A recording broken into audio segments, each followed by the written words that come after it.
ரஜபு மாதம் சங்கையான மாதம் என்று நாம் எல்லாம் அறிந்த செய்தி. எனவே அந்த மாதத்தில் எம்மால் முடிந்த இயலுமான நல்ல செய்திகளை செவியுறுவதும் நல்ல செய்திகளை சொல்வதும் நல்லவற்றோடு இணைந்திருப்பதும் தான் சாலச் சிறந்தது என்ற வகையில் உலகத்தில்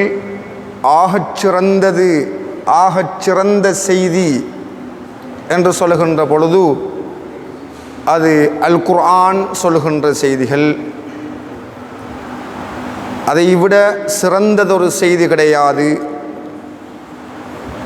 அதற்கடுத்தாற்போல் ஒரு சிறந்த செய்தி இருக்குமாக இருந்தால் அல் குர்ஆனுக்கு பின்னர் இரண்டாம் படித்தரத்தில் ஒரு செய்தி இருக்குமாக இருந்தால் அது பெருமானார் ரசூலுல்லாஹி ஸல்லல்லாஹு அலைஹி வஸல்லம் அவர்களுடைய செய்திகள்.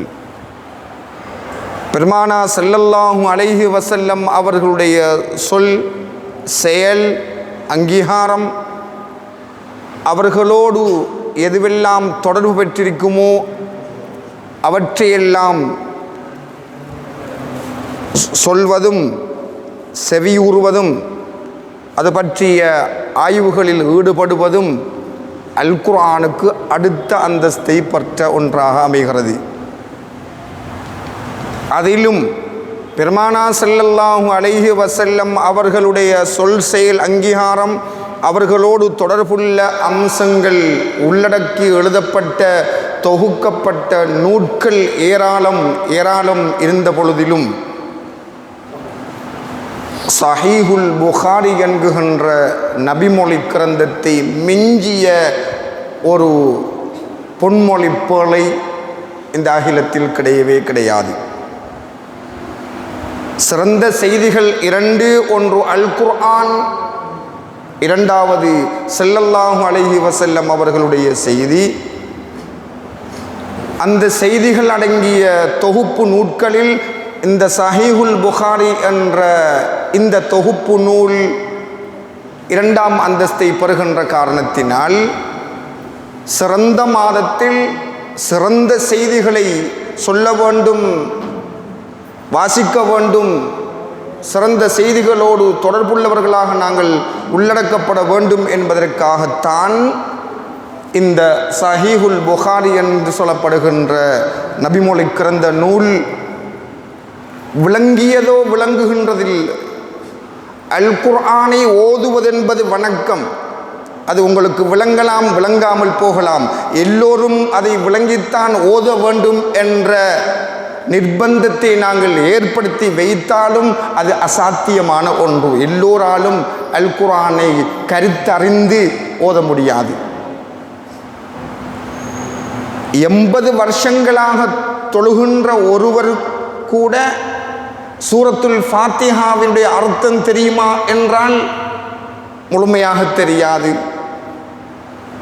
அத்தஹியாத் ஸல்லல்லாஹு அலைஹி வஸல்லம் அவர்களுடைய சொல், அதற்கு கருத்து தெரியுமா என்று கேட்டால் தெரியாது.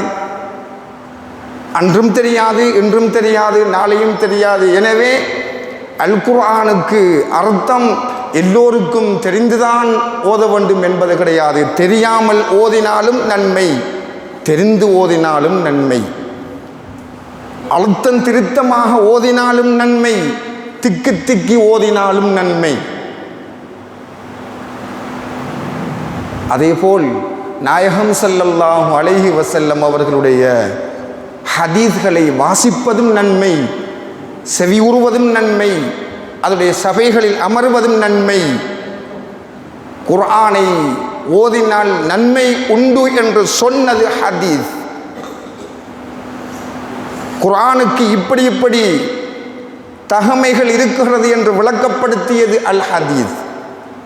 குர்ஆனுக்கு சமனான அந்தஸ்து அல் ஹதீஸை வாசிக்கின்ற பொழுது, சொல்கின்ற பொழுது இல்லை என்ற பொழுதிலும் நன்மை உண்டு. இதுவும் ஒரு வணக்கம். அல் ஹதீஸை வாசிப்பது என்பது வணக்கம், அல் ஹதீஸை செவியுறுவது என்பது வணக்கம், அல் ஹதீஸ் வாசிக்கப்படுகின்ற சொல்லப்படுகின்ற சபைகளில் அமர்வது என்பது வணக்கம். இந்த அல் ஹதீஸுடைய வாசிப்புக்காக உங்களுடைய பணங்களை பொருட்களை செலவு செய்வது என்பது வணக்கம். இதோடு தொடர்படுகின்ற அத்துணையும் வணக்கம், அத்துணைக்கும் நன்மை உண்டு. அதனால் சங்கியான மாதத்தில் சங்கியான செய்திகள், சிறப்பான மாதத்தில் சிறப்பான சொல்லும் செயலும் அடங்கிய சஹீஹுல் புகாரி ஓதப்படுகிறது.